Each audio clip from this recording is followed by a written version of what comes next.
Bonjour et bienvenue dans cette toute nouvelle vidéo. Alors, je suis ravi de vous retrouver sur cette nouvelle vidéo parce que lors de la vidéo précédente ou bien lors des vidéos précédentes, on parlait plutôt de comment on pouvait penser en React.js. Comment est-ce qu'on peut regarder une interface et la traduire en composant de façon dont React le voudrait, c'est-à-dire la philosophie de React. Maintenant, dans cette nouvelle vidéo, on va voir ce qu'est un état. Qu'est-ce qu'un état? Et aussi, nous allons parler de comment créer et manipuler un état en React.js. Alors, c'est quoi un état? État local, d'abord. Bon, ça, c'est ce que React donne en tant que définition que React. Donc là, je vais vous montrer ce que vous devez faire. Donc, un state représente l'un comme l'autre les valeurs du rendu, c'est-à-dire ce qui est actuellement affiché. Bon, là, c'est les définitions que moi, voilà. UseState est un hook qui permet d'ajouter un état local. Vous voyez que quand on fait des recherches, bon, on va tomber sur ça. C'est comme un état, ainsi de suite. Maintenant, moi, je vais vous expliquer aujourd'hui c'est quoi un état. Qu'est-ce qu'un état pour React, réellement?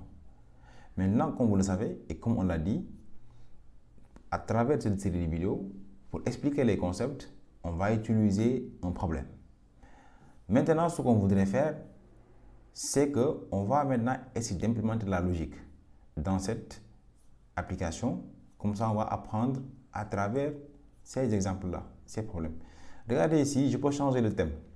Mais ces couleurs changent, je change de thème. Maintenant, lors de cette vidéo-là, on va essayer d'implémenter ce changement de thème-là. Seulement, quand je change ici, qu'est-ce qui va se passer? Pour ce faire, je vais revenir dans mon code. Regardez ici. C'est ça mon thème de base. En arrière-plan, c'est ça mon background image. Je vais revenir dans mon code. Maintenant, je veux que ce background image là soit dynamique. Maintenant, puisque moi je veux que ce background image soit dynamique, donc je vais créer ici une variable const thème. Thème qui va être quoi? Qui va contenir le background image. Bon, je vais mettre tout ça dedans. Le background image ici. Voilà. C'est ça que je vais faire. Je vais créer une variable. Et si moi je dois ajouter la variable ici, puisque la variable c'est un objet, donc je vais faire un spread operator, tac, tac, tac, thème, virgule. Comme ça, il va prendre l'objet là, il va le spreader et il va seulement rendre le background image. Donc ça, c'est le JavaScript. Hein. C'est le JavaScript, cette syntaxe-là. Alors, je vais enregistrer. Je vais voir que rien ne change. Regardez bien. Je vais venir dans gradient 1. Je vais changer gradient 1 par gradient 2. Gradient 2. J'enregistre. Je vois que mon background change. Donc, moi, c'est ce que je voudrais. Maintenant, au lieu de venir ici, changer one by one, on voudrait que quand on clique sur un bouton qui est là, que le bouton là puisse changer le background image de notre application. Alors, pour ce faire, je vais revenir CTRL-Z à gradient 1 image. Comme ça, on va voir, c'est ça. Ce que moi je voudrais, c'est qu'on doit cliquer sur les spans là. Ok? Déjà, je dois mettre des curseurs pointeurs sur tout le monde. Vraiment, ça va être long, mais on va le faire. Donc, on va ajouter ici curseur pointer. Donc, je dois faire ça. Ok? Virgule, pas le virgule à la fin, puisqu'on a déjà copié la virgule. Curseur pointer, curseur pointer, curseur pointer. Donc ça marche. Je regarde. Ok, curseur pointer, c'est tout le monde. Maintenant, ce que je voudrais, c'est que quand je clique sur celui-là, le background image de mon thème là, le thème là derrière, la variable thème, doit changer et prendre cette valeur-là. C'est ce que moi je veux. Donc pour ce faire, en JavaScript simple, si je dois changer la variable, n'est-ce pas, je dois faire ça. Bon, puisque c'est let, const, ça ne va pas marcher, on met let. Si moi je dois faire ça, je vais faire ça. Regardez, thème. Au lieu de gradient 1, je mets gradient 2. J'enregistre. Et vous allez voir qu'il va prendre le gradient 2 parce qu'il a lu en dernier le gradient 2.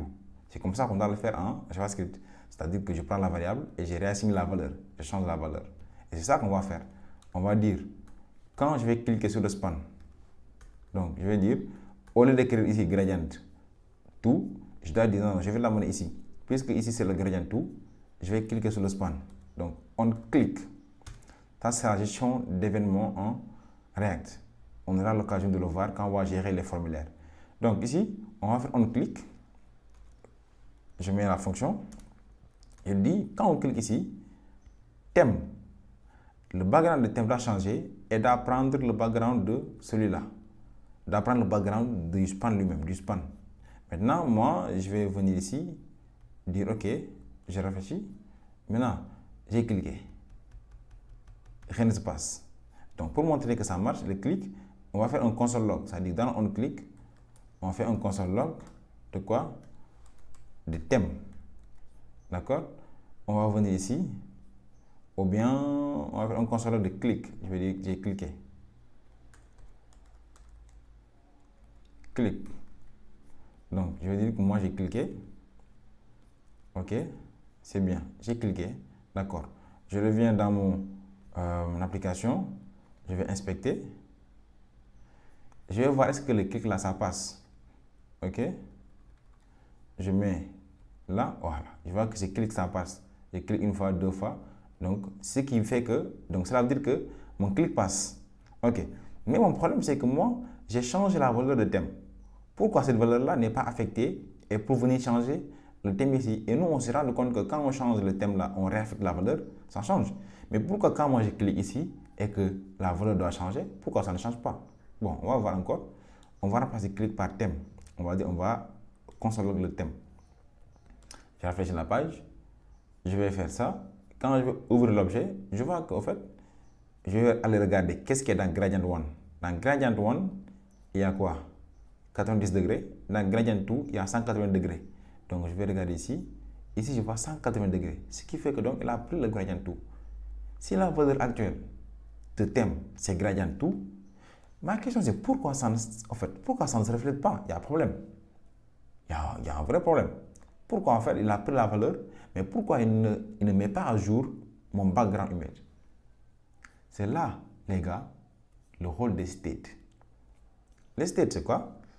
C'est tout simplement un objet ou bien ce que vous voulez, une variable interne en React. Le state, c'est, on va dire, un nom que React a trouvé pour cet élément-là. Un state, c'est cet élément-là qui est dans un composant qui lui permet à React de mettre à jour notre interface utilisateur. C'est-à-dire, le state permet à React de détecter les changements qui se sont effectués dans le composant pour pouvoir mettre à jour l'interface utilisateur. C'est ça le but des states. Mais c'est comme des variables, mais c'est des variables propres à React. Pour créer un state en React, nous devons utiliser un hook au niveau des fonctions.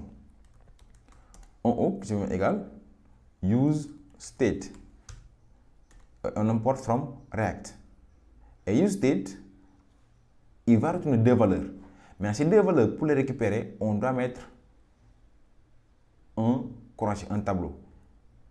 Cette syntaxe-là, c'est une syntaxe en JavaScript. Ce n'est pas une syntaxe propre à React. D'accord? On a récupéré des valeurs dans un tableau à des positions spécifiques. Et React dit, quand tu utilises useState, la première valeur qu'elle va récupérer, c'est la valeur actuelle. Donc, je vais mettre thème. Donc là, ça va amener des erreurs. Et la deuxième valeur, c'est la fonction qui va permettre de mettre à jour la valeur initiale. Donc, je vais dire set thème. Donc, cette thème qu'on voit là, c'est une convention en React. Vous allez tout le temps voir first name, set first name, last name, set last name. Ce n'est pas forcé. Ce n'est pas obligatoire que vous mettez le set. Mais c'est juste une convention que React utilise. Il dit que si vous voulez si vous récupérez une valeur, et la fonction qui va permettre de mettre à jour cette valeur-là, vaut mieux précéder cette fonction-là par le set. C'est une convention que React utilise. Et là, puisqu'on a dit que un state, c'est une variable, c'est comme une variable. Donc, ce qui veut dire qu'on peut lui passer des valeurs. Maintenant, pour lui passer des valeurs, on lui passe la même valeur qu'on a passé le thème là. La valeur qu'on a passée à ce thème là, c'était un objet. Donc, je vais aller à l'intérieur de celui-là, je vais dire objet. Et je vais dire background, je vais écrire background color, background image, simplement. Background image. Et dans background image, je lui passe le linear gradient qui est là.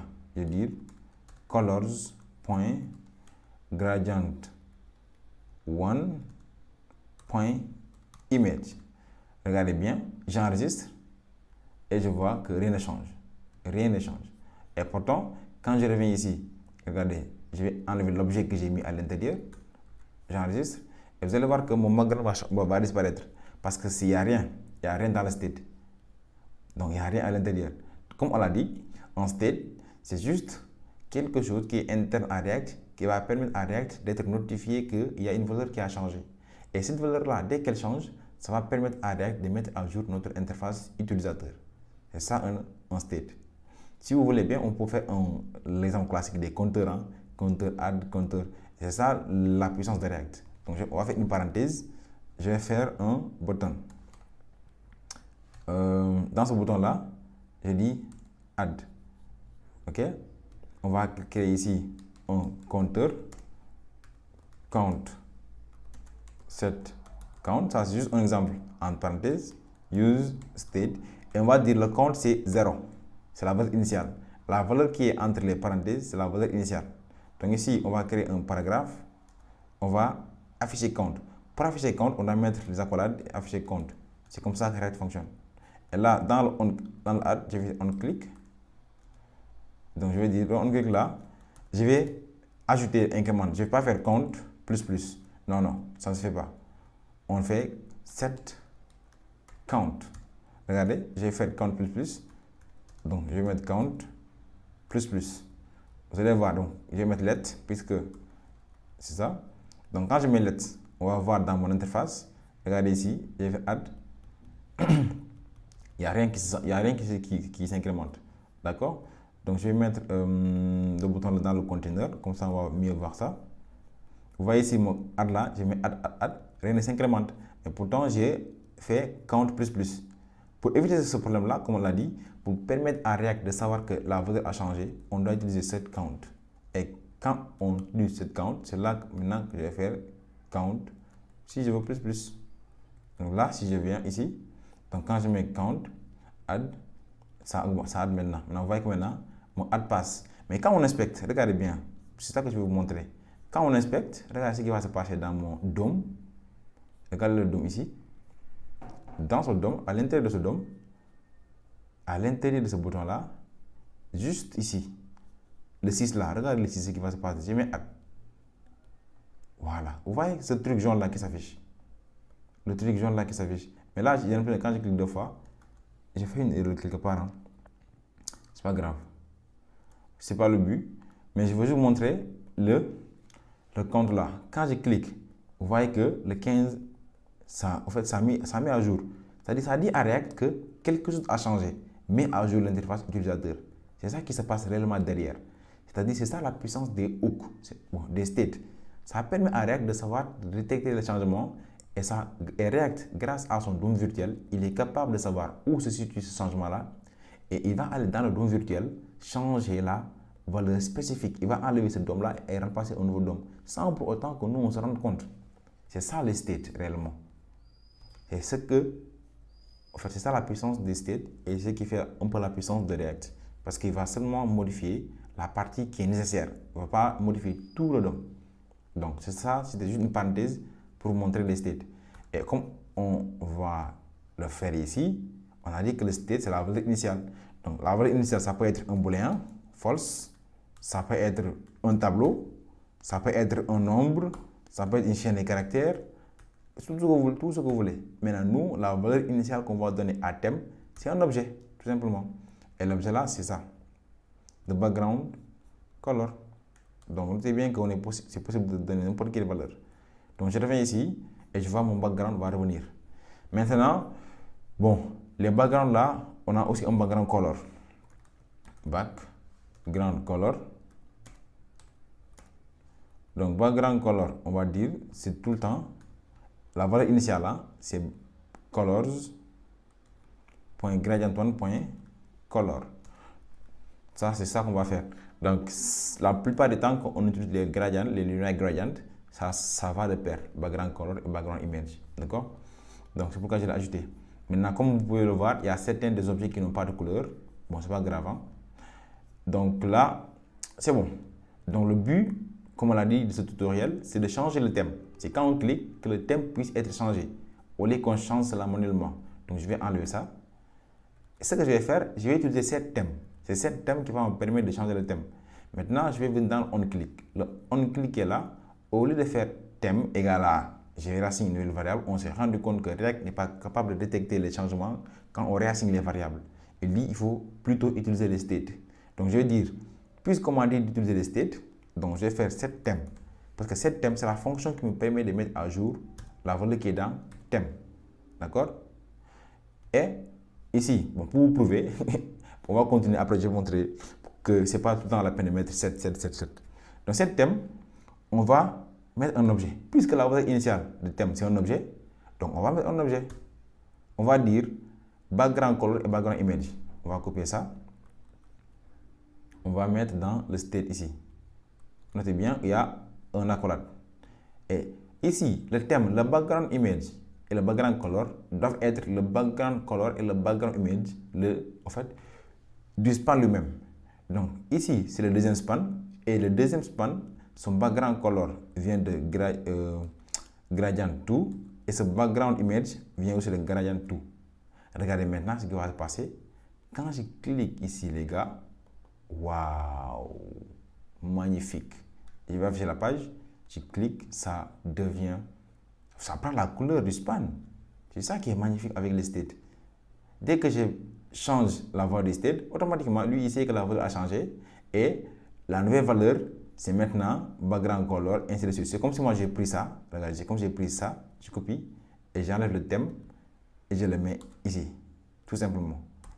Lui, c'est comme ça qu'il voit les choses. J'enregistre, ouais. Même si j'enregistre, ça va rester le même. Donc c'est comme ça, c'est comme si c'est ça qu'on a fait, puisqu'on a mis un split operator.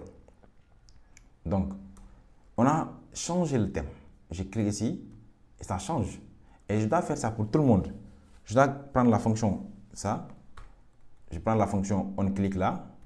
Je le mets déjà dans le premier, puisque le premier c'est la couleur par défaut. Parce que quand on est là, on peut me dire non, non, c'est pas la peine. Mais quand je suis là, je voudrais, regardez, j'ai cliqué, je voudrais revenir en arrière. Mais je ne peux pas. Donc je dois aussi ajouter le onClick.